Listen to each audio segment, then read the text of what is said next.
ನೀವು ನೋಡ್ಬೋದು ಇದು ಲೀಗಲ್ ಇನ್ಫಾರ್ಮೇಶನ್ ಏನಂತ ಹೇಳಿದ್ರೆ ಇವರು ಈ ಒಂದು ಸ್ಥಳವನ್ನ ಲೀಗಲ್ ಆಗಿ ತಗೊಂಡಿದ್ದಾರೆ, ಯಾವುದೇ ಅಕ್ರಮವಾಗಿ ತಗೊಂಡಿಲ್ಲ, ಏನು ಯಾವುದೇ ಅಕ್ರಮವಾಗಿ ಬಂದಿಲ್ಲ ಇವರು. ಆದ್ರೂ ಕೂಡ ಸರ್ಕಾರ ಏನ್ ಮಾಡ್ತಿದ್ದಾರೆ, ನಾಚಿಕೆ ಆಗಲ್ರಿ? ಏನ್ರಿ ಮಾಡ್ತಿದ್ರೆ? ಕಂದಾಯ ಇಲಾಖೆದವ್ರಿಂದ ಸತ್ತಿದಾರೇನ್ರಿ? ಇಷ್ಟೆಲ್ಲ ಬೇಕಾದ್ರೆ ಸತ್ತಿದ್ರು.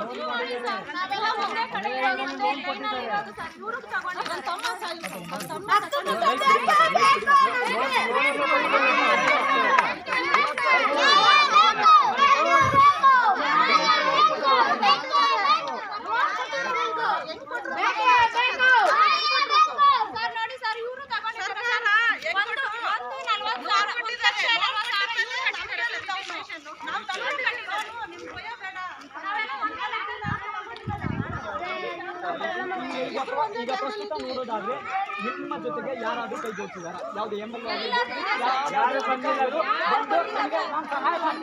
ಬಂದಿದ್ದಾರೆ? ಯಾರು ಬಂದಿಲ್ಲ.